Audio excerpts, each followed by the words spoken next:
Épilogue. Il fallait quitter ce monde. Au train où allaient les choses, plus aucun coin de Terra ne serait bientôt à l'abri des regards scrutateurs. Comme si un étau se resserrait petit à petit et occultait graduellement ce qu'il restait de lumière. Elle s'était enfuie rapidement du palais, en utilisant l'antigrave récupéré dans le parc de véhicules de Kandavir. Au milieu de toute cette confusion, il avait été étonnamment facile de se glisser dans la nuit et de continuer tout droit. Le temps que tout se fut calmé et que le niveau de sécurité se fut accru, elle-même se trouvait déjà loin et ne comptait pas faire demi-tour. Il ne lui avait fallu que quelques jours pour prendre conscience de ce qu'elle devait faire. Les voyages hors monde étaient rares et difficiles à arranger, limités en théorie au réseau de trajets sublimiниques du système solaire et aux quelques routes de moyenne distance par-delà. Après quoi, nul ne savait vraiment à quelle distance il était possible d'aller, ou ce qui les attendrait en poussant jusque-là.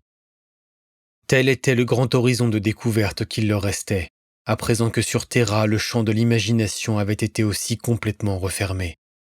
Il avait fallu de gros moyens pécuniaires et beaucoup de persévérance prudente pour se retrouver en fin de compte dans la soute d'un convoyeur au ventre gonflé, sur le tablier d'un port orbital miteux de la République nominalement libre de Haradnou. Tous ceux à bord étaient nerveux. Il était clair que leur voyage n'était pas parfaitement légal, même d'après les normes de ces petites contrées souveraines, et ils se comportaient comme si des agents impériaux allaient surgir à tout moment et réclamer les identifiants de tout le monde. Aussi se tenait-elle assise calmement dans son coin, ses effets personnels entassés sur ses genoux, à vérifier 100 fois les sangles de son harnais et à attendre le début du compte à rebours. Elle connaissait la procédure en théorie, mais la pratique la rendait tout de même anxieuse. Il y aurait un vaisseau bien plus grand qui les attendrait en orbite, lui avait-on dit. Un vaisseau à capacité stellaire, qui avait sillonné l'espace même au plus sombre des périodes d'anarchie, et avait survécu à tout ce que la galaxie avait pu jeter contre lui. Son capitaine était un homme au nom ridicule, Alphoaz de Kétastafoel, se décrivant lui-même comme un libre marchand, un titre qui lui semblait absurde. Pratiquement toutes les personnes détentrices de vaisseaux spatiaux non militaires opéraient en dehors de l'emprise de l'Adeptus Terra, mais cela allait probablement être amené à changer dans un futur proche, et il ne serait plus permis aux marchands quels qu'ils soient de se considérer libres très longtemps. Elle attendait en transpirant un peu, sentant le pont se réchauffer tandis que les machines montaient en régime pour atteindre leur puissance de décollage. Elle était presque certaine qu'un tel réchauffement des soutes n'aurait pas dû se produire sur un vaisseau bien construit. Mais il était trop tard pour revenir sur sa décision. Le tout premier grondement la fit sursauter et serrer ses accoudoirs au point de faire blanchir les articulations de ses doigts. Une sensation d'écrasement et d'inertie la prit, suivie d'une secousse d'accélération vers une vitesse extrême. Elle vit les hublots se couvrir de feu et son siège se secouait violemment. Cela dura bien plus longtemps qu'elle ne l'aurait voulu, et son estomac resta douloureusement noué. Puis enfin le plus gros des secousses reflua, et la vue par le hublot se dégagea. Elle redressa la tête en continuant de se tenir fort, afin de voir le champ d'étoiles émerger et l'orbe bleu-gris de Terra se détacher derrière eux. Au loin se discernait déjà la coque colossale de l'arquebuse, suspendue dans l'espace comme une citadelle de fer. Il allait leur falloir encore plus d'1 heure pour l'atteindre, après quoi il faudrait peut-être des jours avant qu'ils ne tentent de quitter l'orbite pour se diriger vers le vide sidéral. Tout ce qu'il y avait au-delà de ça était incertain, mais cela lui laissait un peu de temps pour s'y adapter et songer à ce qu'elle était en train de faire. Lorsque le plus gros des tremblements eut tout à fait cessé, elle détacha les sangles de ses bras et alla chercher l'appareil que Kandavir lui avait confié. Il était en sûreté, toujours intacte, même si au cours de ces longs mois de voyage elle n'avait pas encore osé y accéder. À présent qu'elle se trouvait en dehors du contrôle impérial, n'était-ce qu'au sens strict de la définition, il lui semblait juste d'au moins en comprendre un peu plus. Elle y risquait sa vie après tout. Elle connecta la liaison Audex à son oreillette intégrée et activa un champ de sécurité autour de l'augmenteur. Puis elle se redressa contre son dossier, se mit à l'aise et lança le début de la captation. Dans l'espace devant eux, le galion du libre marchand grossissait lentement.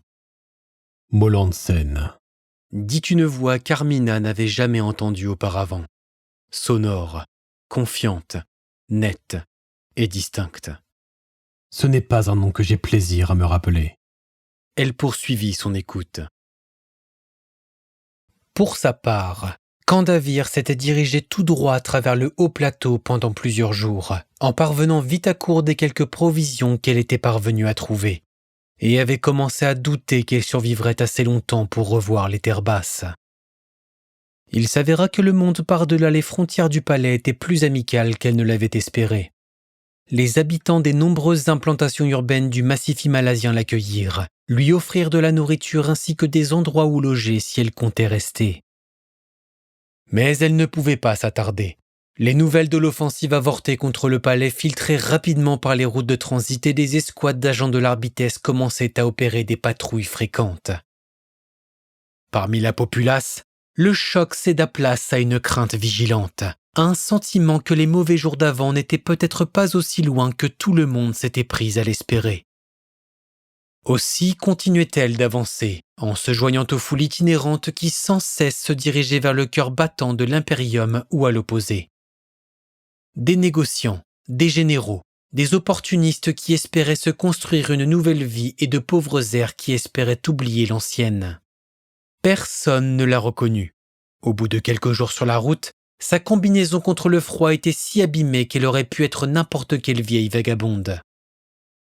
Et une fois l'altitude suffisamment basse pour permettre au climat de s'améliorer, elle l'abandonna au profit de vêtements civils. Elle parvint à accéder à une partie de ses anciennes réserves d'argent depuis un terminal à moitié sécurisé à Ankaanda, ce qui la surprit. Valdor aurait pu faire geler tous ses avoirs s'il l'avait voulu, et n'avait donc clairement pas l'intention de la faire mourir de faim. Après quoi les choses devinrent un peu plus simples. Elle put louer les services d'un transport et se dirigea au sud-ouest à travers les plaines bouillantes. Cela lui rappela le voyage vers Ararat, son inconfort et ses promesses, et lui fit éprouver une piqûre de ressentiment. Tout lui semblait déjà daté de longtemps, dans un monde auquel elle avait brièvement appartenu, mais dont elle se trouvait bannie à jamais. Les engins aériens instables qu'elle avait empruntés à des fins de discrétion avaient cédé la place à des engins terrestres encore plus brinque-ballants. Et il était difficile de ne pas éprouver ainsi toute l'ampleur de sa perte de statut. Les jours devinrent des semaines. L'impérium renforçait continuellement sa sécurité, semblait-il, et les permis de circulation entre provinces devinrent plus difficiles à se procurer. La dernière grande épreuve pour elle, la courte traversée du désert salé jusqu'à Zanbar, sur la côte orientale de l'Afrique, fut particulièrement délicate et l'obligea à dépenser la plus grande partie de ses réserves d'argent déclinantes afin d'éviter des ennuis sérieux. Le retour sur son continent de naissance lui permit toutefois de se détendre quelque peu. Les parfums de l'ancienne terre rouge, la poussière dans l'air et l'odeur de charbon des feux domestiques la ramenèrent aussitôt à son ancienne vie.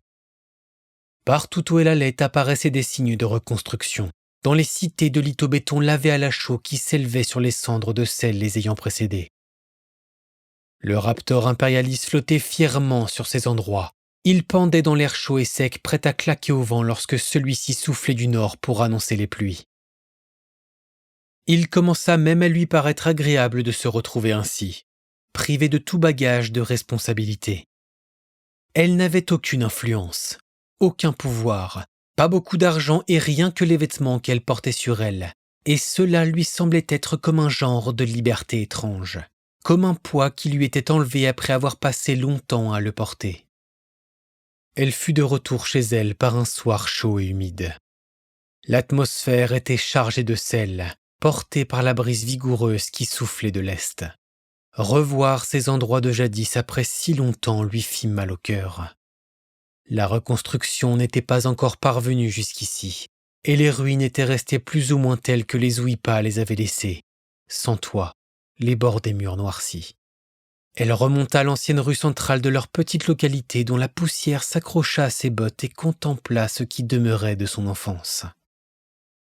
Il ne restait plus personne, pas même les récupérateurs. Quelques chiens au dos voûté se tenaient tapis dans les ombres du crépuscule, à gémir faiblement, et s'éloignaient d'une course souple dès qu'elle brandissait un bâton contre eux. Le temps pour elle d'atteindre l'enceinte de la demeure en bordure de la bourgade, dans l'ombre d'un bosquet de maroulas tordus. Le silence était presque devenu insupportable. Elle retrouva son ancienne chambre, ouverte sur le ciel étoilé comme partout ailleurs, et alla s'asseoir en boule dans un coin. L'odeur lui semblait encore quelque peu familière, malgré celle des cendres et les excréments des animaux sauvages qui en avaient fait leur tanière avant elle. Quand la fatigue la rattrapa enfin, elle s'allongea sur le dos et regarda vers les étoiles, une débauche de petits points clairs dans le ciel dégagé. Ce n'est que le début. Les vaisseaux qui porteront cette armée vers les étoiles sont déjà en cours de construction. Ce face-à-face lui semblait comme un rêve, quelque chose qui n'était pas réellement arrivé. C'était ici qu'elle avait toujours été supposée se trouver. S'enfuir avait été une erreur. Elle aurait dû rester ici avec son père et il se serait raconté des histoires, et se serait reconstruit une vie sur ce sol aride. Et pourtant, lorsqu'elle se réveilla le matin suivant, elle constata qu'il restait très peu à sauver. Si elle souhaitait rester, il lui faudrait repartir de rien. Elle ignorait tout du travail de la ferme et n'avait aucune idée d'où se trouvaient les communautés intactes les plus proches. Pour ce qu'elle en savait, la loi n'avait pas été rétablie dans la région, ce qui avait ses avantages autant que des inconvénients. Néanmoins, elle fit ce qu'elle put. Elle parvint à rafistoler et à activer le vieux purificateur d'eau rattaché au puits à la bordure ouest du domaine. L'unité productrice d'alimentation du générateur avait été pillée, mais elle retrouva un peu de nourriture en conserve dans l'une des anciennes maisons des serviteurs, cachée sous un matelas et enveloppée dans de la paille. Elle alla ramasser du bois de la brousse dehors et le rapporta en le traînant pour démarrer un feu qu'elle avait l'intention de maintenir allumé en permanence. Il fallait bien maintenir les chiens sauvages à l'écart d'une manière ou d'une autre. Il s'avéra possible de bâtir sa vie ici, à condition d'y être déterminé.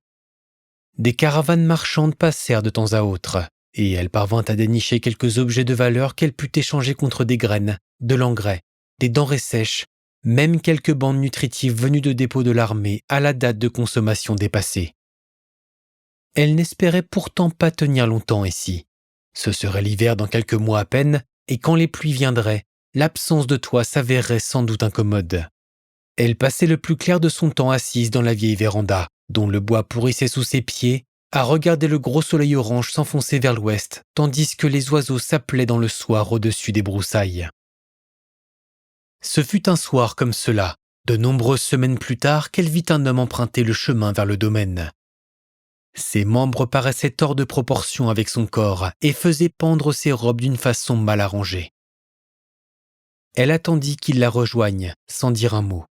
Quand il s'assit à côté d'elle, sur la seule autre chaise de la véranda, elle songea qu'il paraissait horriblement vieux.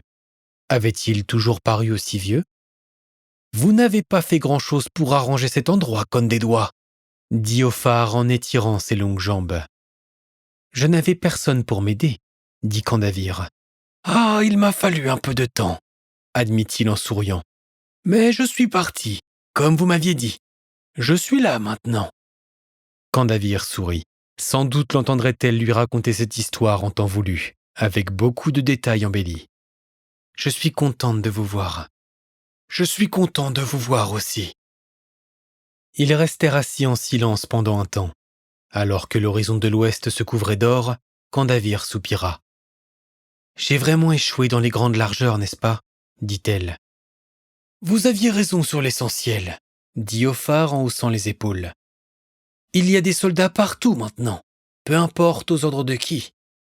Plus personne ne fait semblant de croire que ce régime-là est différent. » Elle resta songeuse. Peut-être que c'était futile. J'aurais pu ne rien faire et garder la tête baissée. « Vous êtes déjà assez petite comme ça, » gloussa Ophar. Candavir prit une gorgée de ce qu'elle buvait, de l'eau filtrée dans une timbale en métal avant de la lui tendre. Il voulait s'exprimer, finit-elle par dire. C'est ça que je ne comprends pas. Il avait une longueur d'avance sur nous pendant tout ce temps. Il savait tout ce que nous faisions. Et il m'a tout de même reçu pour parler avec moi. Il n'avait pas vraiment besoin de le faire. Il se sentait seul, probablement. Je ne crois pas que lui et les siens puissent éprouver de la solitude. Ce sont les gens les plus seuls sur toute la planète. » Candavir demeura un instant à y réfléchir, puis elle tendit la main pour récupérer son eau. « Vous prévoyez de rester un moment ?» demanda-t-elle. « J'ai vu ces champs que vous essayez de faire pousser. Tout ce que vous avez planté va mourir. » « Oh !» Elle se mit à rire. Le soleil commença à sombrer en ondoyant derrière la chaleur du soir. « J'étais haute seigneuresse autrefois, dit-elle avec un air désabusé. Et avant ça, vous étiez maîtresse de cet endroit, dit Ophar, non sans indulgence. Vous pouvez le redevenir. J'aimerais juste ne pas faire tout ça pour rien. Ce n'est pas à vous d'en décider. J'imagine que non. Les oiseaux piaillaient en chœur en poussant leurs cris face à la nuit qui approchait. Nous commencerons à construire un toit demain matin, dans ce cas, dit-elle. Comme vous voudrez, répondit Ophar.